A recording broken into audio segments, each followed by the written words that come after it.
Hello, and on behalf of Americans for Democratic Action, welcome. I'm so glad you're with us for our combination virtual and in-person gathering. My name is Kurt Meyer, and I have the pleasure not only of Democratic Action, but of serving as chair of the ADA. I'm so glad you're with us for our combination ADA is about virtual and in-person gathering. And for my name is Kurt Meyer, and I have the pleasure not only of Democratic. I'm proud to say, serving as chair of the ADA. I'm so glad you're with us for our combination of virtual and for so many causes: civil rights, education reform, anti-poverty programs, environmental protection, workers' rights. These are just a few examples. This gathering is primarily one of celebration, but it's also a gathering of generosity. Throughout this program, you'll see a scroll at the bottom of your screen seeking your help. We depend on your financial support. Thanks in advance for your generosity, and thanks for tuning in. Now sit back and enjoy. Seeking your help. We depend on your financial support. Thanks in advance for your generosity, and thanks for tuning in. Now sit back and enjoy.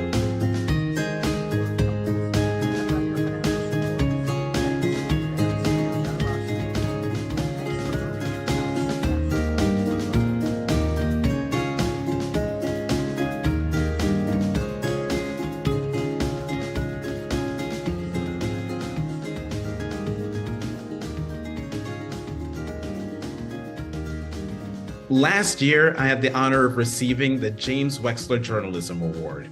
This year, I have the honor of presenting the ADA 2023 James Wexler Journalism Award to Connie Schultz. Connie is the best kind of columnist, a writer who leans on her journalistic chops to uncover the facts or the unavoidable truths that bolster her perspective.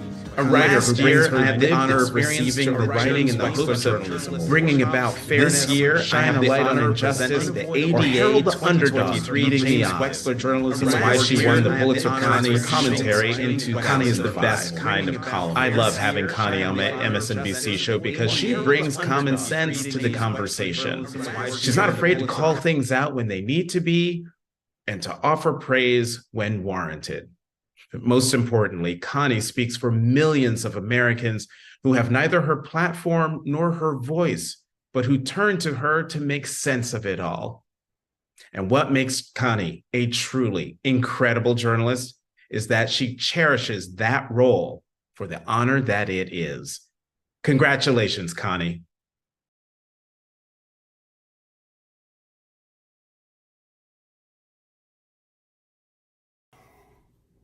Hello, everyone. It's Connie Schultz. I'm coming to you from our home in Cleveland, Ohio. I'm in my office because it's the one place I can keep the dogs from barking and interrupting. Hello, everyone. Our dogs, by the way, are named Franklin. I'm coming to you and Walter. Franklin for FDR, and Walter is in tribute to the great Walter Reuther, because we are exactly the nerds you probably think we are as a couple, if you know us.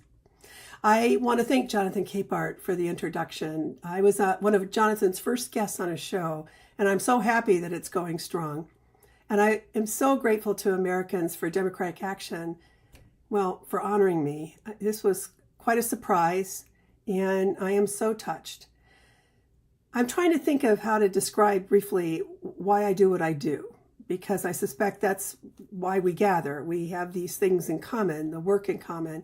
And as a journalist for many years, for 2 decades, I was a reporter trying to focus as often as I possibly could on the people who get less coverage. But by the fall of 2002, after about 2 decades for Democratic Action, I had really grown for honoring me. This was doing stories and not being able to have any sort of opinion about them or a way to direct readers on how they can actually make a difference in the lives of people. And it came to a head for me when I did a series on a man named Michael Green, who went to prison for a rape he did not commit for 13 years. And the Innocence Project helped him get out. And I told my editor, I don't know how much longer I can stay in this profession if I can't have a say about all this. And fortunately, finally, after years of wanting it, I became a columnist in the fall of 2002. This award is so affirming of that decision, and I want to thank you for that. We want to believe we're making a difference, and we can never really know. I teach journalism. I did it for 7 years at my alma mater at Kent State, and now I'm at Denison University. And one of the common questions from students is, how do you know if you've reached them? And I assure them that when the work is mighty, we are reaching people we will never meet and people we will never hear from. And we have to trust that the work itself is enough. The intention is enough, and the work will never end. I'm often accused by certain readers, mostly conservative readers, to be honest, mostly men, let's just really get honest here, that I have an agenda as a columnist, and I readily acknowledge that. I have an agenda of gratitude. My father, this is his pen. Well, he never picked it up. My dad was a utility worker, a member of Local 270 of the Utility Workers of America. He died in 2006, a few years after he had retired, and he had never picked up his retirement pin. And so in 2012, Local 270 gave it to me, and I thought it would be appropriate to wear it today. I wish he were here. Of course I do, so many days. My dad's union wages and union health benefits saved my life when I was a teenager. I had really bad asthma. I was rushed by ambulance from Little Ashtabula, Ohio to Cleveland Clinic twice and almost died one of those times. But his wages, his income, his protections made it possible for me to thrive. I am also grateful. I have an agenda of gratitude, and I'm sorry I'm stumbling, but this is like the 15th time I've tried to tape this, so you're going to get this one. Be glad you didn't see the first 14. I am also a liberal, I have to be, because it was low-interest student loans and grants that made it possible for me to be the first in my family to go to college. And I went to Kent State University, and I graduated with a journalism degree, which changed my life. I am also a liberal out of gratitude because of the women's movement. Without it, I would have been relegated to the women's pages of newspapers. I'm not saying there's anything wrong with that. I'm saying I definitely didn't want to be there. And instead, I got to cover the world. And I've had the chance for 21 years now to write whatever's on my mind, including politics. Well, everything is political, right? So everything except our dogs. Although if you listen to some readers, apparently they're political too because of their names. I love what I do for a living. My mother was a nurse's aide, and in the last few years of her life, she was a hospice home care worker. She told all three of us girls, don't marry him until you see how he treats the waitress. What she meant, of course, by that is how we treat the people we're allowed to mistreat is the measure of who we are. That has driven my work, and it has driven my life. I thank you for saying it all mattered. And I also want to thank you for this beautiful word. It's so pretty. It's heavy. And I want you to know I took the time to read the instructions, and the clock is working. And it's going to sit at my desk where I teach because I know my students will ask about it. And I'm going to tell them the story of Americans for Democratic Action. Thank you, everyone.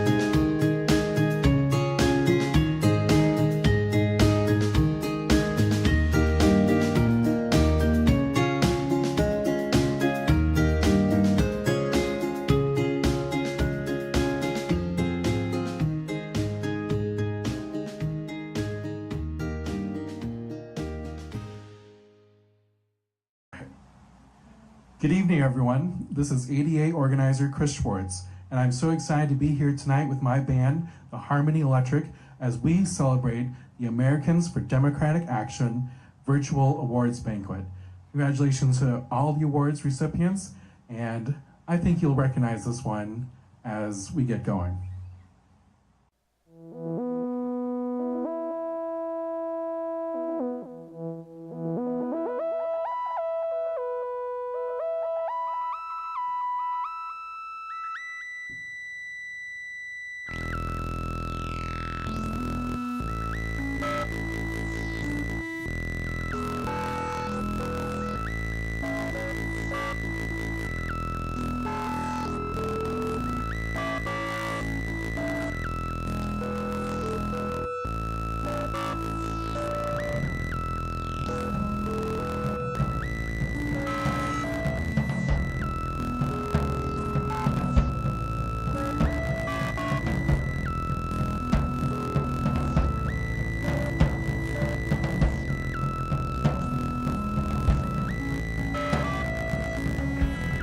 Something's happening here. It ain't exactly clear.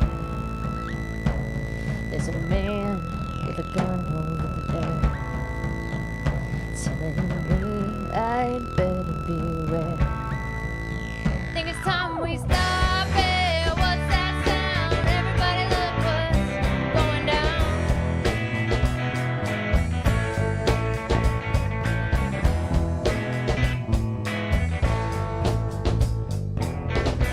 Battle lines being drawn between what is right and what is wrong. Young people speaking their minds, getting so much resistance from behind. Think it's time we stop it. What's that sound? Everybody look what's going down.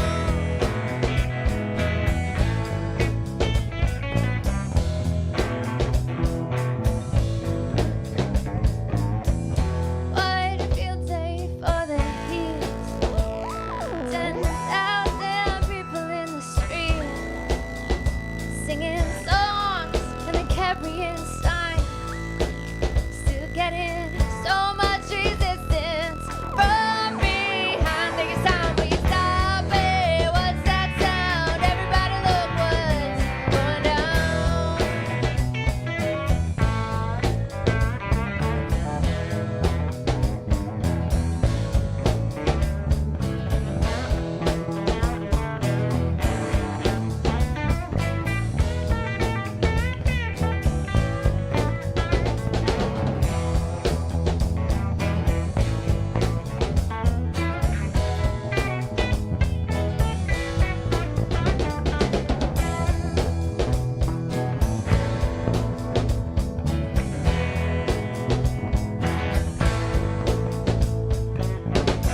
Paranoia strikes deep into your heart, it may creep. It starts when you're always afraid. Step out of line, they'll come and take you away. Think it's time we stop it. What's that sound? Everybody look what's. You better stop it. What's that sound? Everybody look what's. You better stop it. What's that sound? Everybody look what's. You better stop it. What's that sound? Everybody look what's going down.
fellow ADA members and supporters.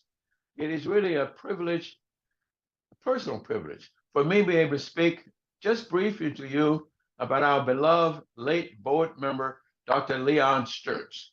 let me make this two most important comments and descriptions about him. For those of us who presided, or those of us who spoke at ADA meetings, Dr. Schultz was enormously helpful because he gave to us with his subtle facial expressions, his eyebrows, his smiles, his tilt of his head and the like, whether we were on target, off target, too long, or right on the money. It was very helpful to be able to conduct the meetings with that wonderful guidance from Dr. Schultz. Dr. Schultz did not speak much in meetings, but when he did, he spoke effectively, thoroughly, persuasively, and most importantly, all of us who heard him listened and we heeded. He was a wonderful and ideal board member. We will miss him. Thank you. Hi there. I'm Evie Rich, and I've been a member of ADA since 1950. Now, Leon Sturtz was also a member for at least that long, I think. We were the same age. Now, I never really remember him until maybe the late 1960s, when he would come to ADA board meetings with his mother. Now, he was very quiet and laid back, like my husband Marvin, my late husband Marvin. However, when he spoke up, one listened. He was from Beaumont, Texas, and the only white person I had ever met from Texas who was a progressive, a liberal. All right, in the ensuing years, we became friends. And I don't quite know when his mother died, but after she did, he came alone to the ADA board meetings. And so I said to Marvy, honey, let's reach out to Leon, which we did. And on the breaks, we three would go together for lunch or dinner or whatever. Now, after some years, he came with a woman to the ADA board meetings. And it turned out that this woman was his new wife, his only wife, Linda. Now, Leon was a doctor, but you never really knew it. He never really threw in your face his merits as a physician. But one day, Leon said to me, Evie, he said, I want you to convince my daughter, my stepdaughter, Julie, to go to Bryn Mawr College. I said, what do you mean by that?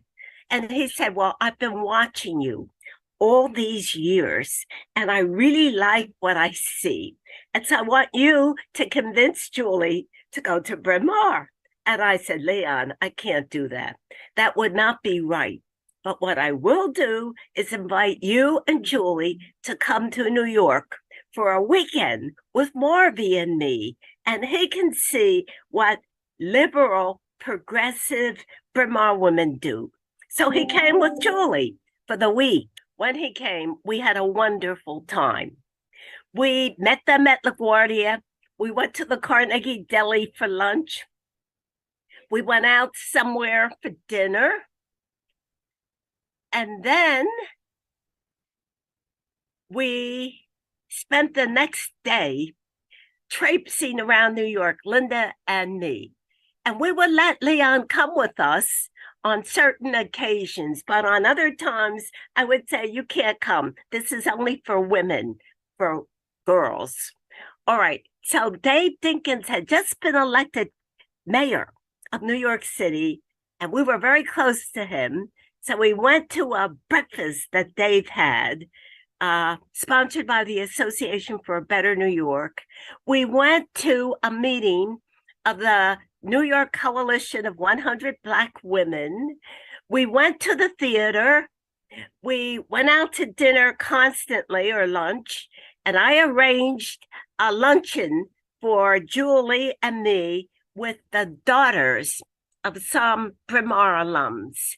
And Leon would say to me, well, Evie, how are you doing? And I said, I don't know.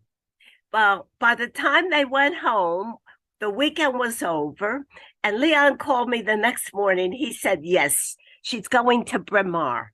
And so Julie, his stepdaughter, went to Bryn Mawr. She became the editor of the Bryn Mawr News, carrying on the liberal progressive traditions of her stepfather, whom she considered her father. So what can I say to you? Then Leon moved to Kentucky, where he was a doctor in a prison. And ultimately, he moved to Maryland, where he continued his professional duties. Every Christmas, he sent us a bouquet. And in closing, let me just say this. We were in constant touch. And there's a great poem. It says, there is no death. The stars go down to shine again on another shore. And bright in heaven's firmament, they shine forevermore. Well, Leon's star shines for me forevermore. Thank you.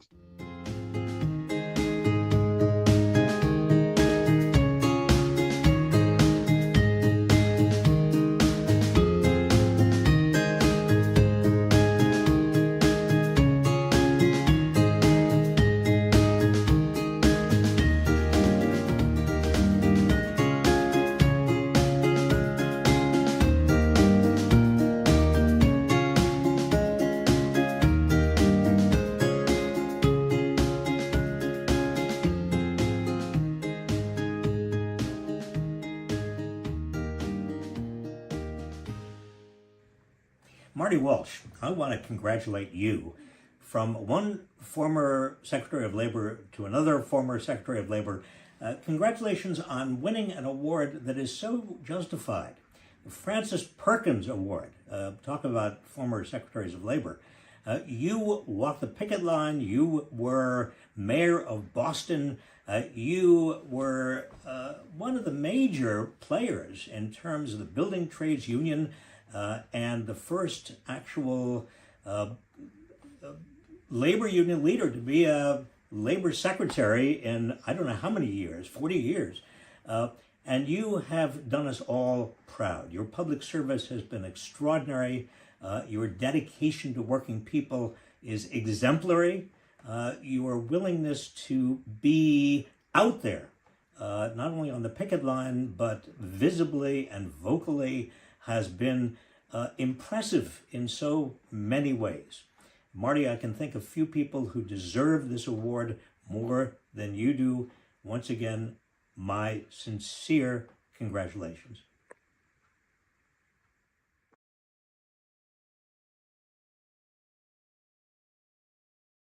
Good evening, everyone, and thank you to the Americans for Democratic Action for honoring me with the Frances Perkins Award, and to former Labor Secretary Reich, thank you for that kind introduction. It's a pleasure to share this award with such deserving honorees like Speaker Nancy Pelosi, former Labor Secretary Hilda Solis, and Senator Sherrod Brown, amongst many others. I really want to thank all the work that people are watching this do for the American worker today in the labor movement. Again, thank you, Americans Democrat for Action, for this honor, and I look forward to continuing to work with you in the fight for worker justice.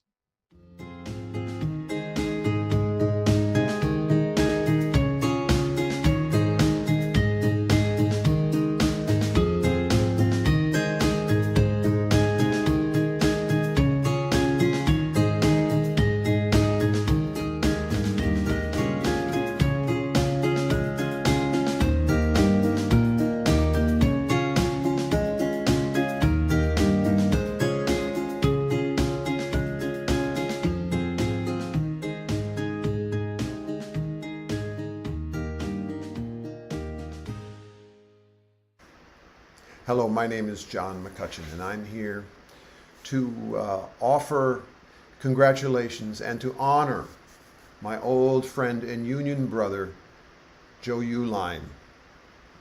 I bring these greetings on behalf of his fellow workers in American Federation of Musicians, Local 1000, of which Joe is a proud member and was involved in the very early days of its formation. I first got to know Joe at the Labor Heritage Foundation's Great Labor Arts Exchange, golly, probably 35 or 40 years ago. He welcomed me to that gathering and to that community with open arms. And it was at those gatherings that our union local was first conceived and, in fact, chartered by the AFM. We also served together on Grassroots Leadership's board of directors, where I saw him work with an organization in a remarkably incisive and insightful and progressive way. It was just the tip of the iceberg of Joe's talents. We are lucky to call him our friend and our comrade, and I'm proud to be here today to represent Local 1000, your union local, Joe, in honoring you today. Of course, one of the pioneers in bringing music to workers was Joe Hill of the Industrial Workers of the World, Wobblies. On the night before he was to be executed, he handed a piece of paper through the bars and said to the young man he gave it to, "Here's the last thing I'll ever write. Don't even have time to put a melody to it. It's my last will and testament." Well, 100 years later, it finally has a melody. This is for you, Joe. My will is easy to decide, for there is nothing to divide. My kin don't need to fuss and moan. Moss does not cling to a rolling stone. My body, if I could choose, I would to ashes it reduce. Then let the merry breezes blow my dust where some flower grows. Perhaps some fading flower then will come to life and bloom again. This is my last and final will. Good luck to all of you.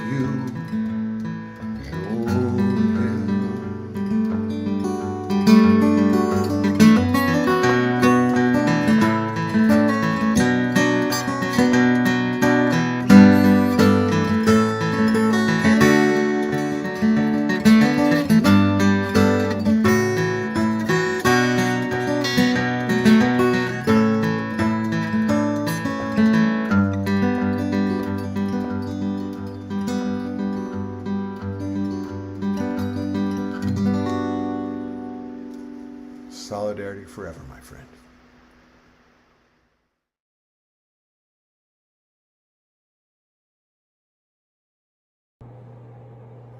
Greetings, friends, brothers, sisters, siblings, comrades all. Win Newman was a friend and a mentor. When I was just starting out, he accepted me as a brother and a colleague. He taught me a lot, especially about fighting for what you believe in. I'm so honored to receive the Win Newman Lifetime Achievement Award from Americans for Democratic Action. Art is a critical complement to activism, for no matter how brilliant our attempts to inform, it is our ability to inspire that makes the difference and builds a movement. Music is my art form, and I've been a proud member of the American Federation of Musicians for 57 years, having joined in Cleveland, Ohio at the age of 13. We live in a time like no other in human history. Income inequality has reached disgusting levels. Never before have so few taken so much from so many for so long.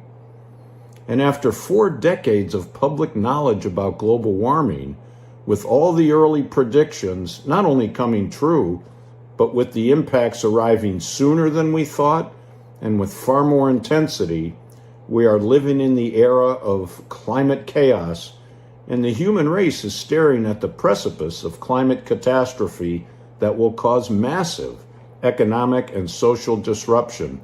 But we can do something about it. We can end the extraction and burning of fossil fuels, reconstruct our energy, agriculture, and transportation systems, and reverse global warming.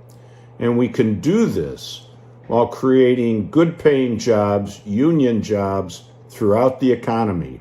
We can imagine and create a new societal construct built on the concepts of full-spectrum sustainability, economic, social, and environmental justice. At the Labor Network for Sustainability, we are fighting for a future where everyone can make a living on a living planet. That's our mission. Thank you.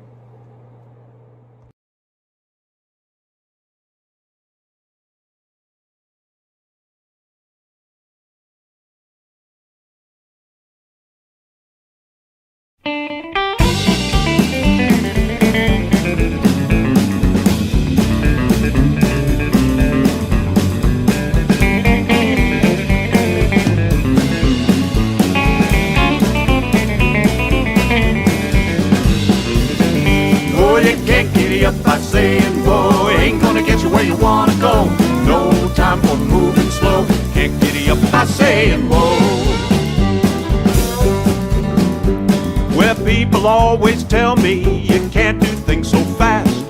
Take it slow, be real careful, can't upset the past. Well, I just don't know, don't see things quite that way. Best I can tell, we're about out of time. Here's what I've got to say. Boy, you can't giddy up by saying whoa. Ain't gonna get you where you wanna go. No time for moving slow. Can't giddy up by saying whoa.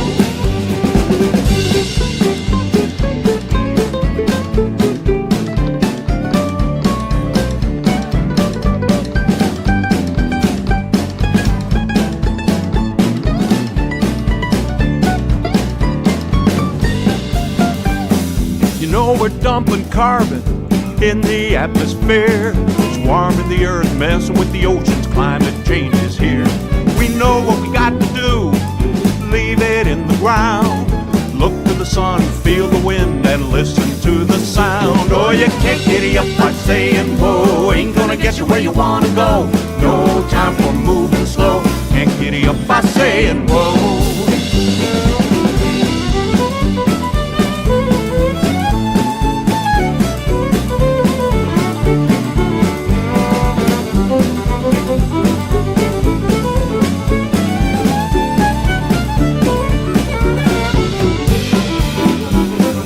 Richer, getting richer, all across the land.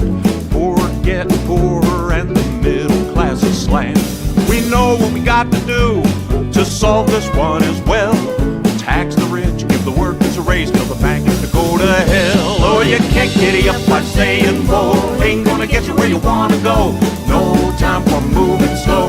Can't giddy up by saying whoa.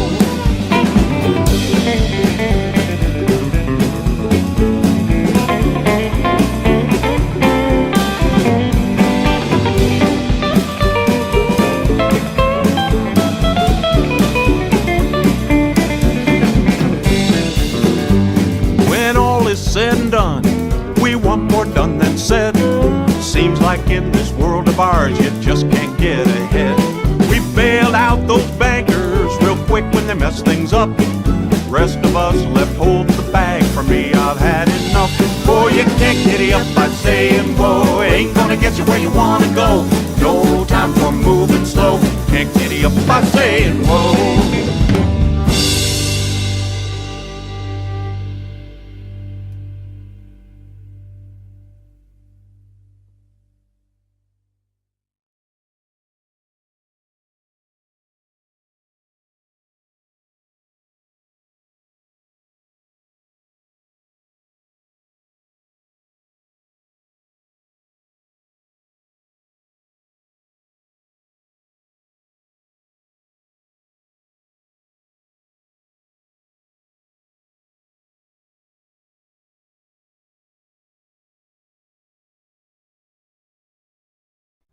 I'm Tim Thomas, Executive Board Member of Americans for Democratic Action and a longtime labor activist. I'm here to introduce the Ruther Chavez Award. This award is given to labor leaders, activists, and movements. Leaders like Labor Secretary Hilda Solis, Steelworkers President Leo Gerard, movements like the Fight for 15 campaign, and activist leaders like Sherrod Brown and Bernie Sanders. This year, ADA honors United Auto Workers President Shawn Fain for his steadfast commitment to working people and to the members of the UAW.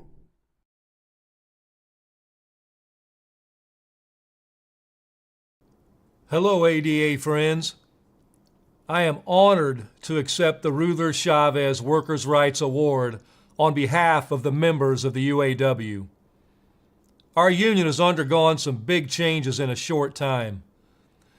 2 years ago, UAW members and retirees passed a referendum that established the first ever direct election of our union's top officers. For decades, the UAW has been run as a one-party state by the corrupt administration caucus who put their own personal interest above the interest of the membership. Me and my slate face great odds in our efforts to unseat this deeply entrenched machine and bring a democratic and fighting spirit back to the UAW. As workers have shown time and time again, when we join together for the greater good, there is no power on earth that can stop us. We have set the UAW on a new path. The members elected us because we know that a fighting, member-run UAW is the solution to the problems we face as a union and as a working class. It is the greatest honor of my life to serve the UAW membership as their president. I am humbled every day knowing that I carry the torch that Walter Reuther once held. And as I've said many times to our members at work and on the picket line, in my opinion, Walter Reuther may be the most underappreciated American leader of the 20th century. I'm happy to be here among friends at the ADA who honor his legacy as much as I do. Walter Reuther was a founder of Americans for Democratic Action because he knew that our work in the union cannot end at the plant gate or the factory floor. The only way to win democracy in the workplace is to build a vibrant and democratic culture across our country. When our democracy was threatened in World War II, Walter Reuther was the architect of, and the UAW membership was essential in building what was called the arsenal of democracy. That arsenal was forged in many factories, but none were more important than Willow Run, the plant where UAW members built the B-24 Liberators. And so it was fitting that last week, Willow Run was again the site of a historic step forward in our democracy. A GM parts distribution facility is there now. It's one of the 41 Big Three facilities where our members are now on strike. And it was there last week that President Joe Biden joined our picket line. He became the first sitting U.S. president to walk the line with workers on strike. Just like 80 years ago, today, our union is building a different arsenal of democracy. But this war isn't against some foreign country. The front lines are right here at home. It's the war of the working class versus corporate greed. And we are the new arsenal of democracy. The workers are the liberators, and our strike is the vehicle for liberation. I want to be clear about one thing about the president's historic visit. The most powerful man in the world showed up for one reason only. Because solidarity is the most powerful force in the world. Your solidarity with us at this critical time is deeply appreciated by every UAW member. When we stand together, united in the cause of economic and social justice, there's nothing we can't do. Our solidarity is the solution to the problems we face as a nation. When working class people stand up, when working class people fight for social and economic justice, when working class people go on strike, We can put an end to the race to the bottom. We can stop the struggle of living paycheck to paycheck.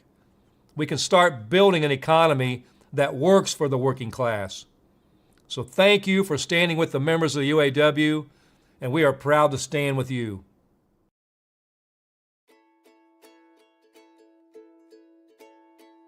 Wasn't that terrific? I'm so pleased that you were here with us. I trust you didn't fall asleep. ADA has been ever watchful. Imagine, ADA has not fallen asleep for almost 8 decades now, doing what we can to advance the progressive action in this country, to create a more progressive America. But we can't advance the progressive cause without your support. Won't you please join us? I don't know if you know this, but I can see you, and I know what you're asking about now. How can I support ADA? You can support ADA by check or by credit card.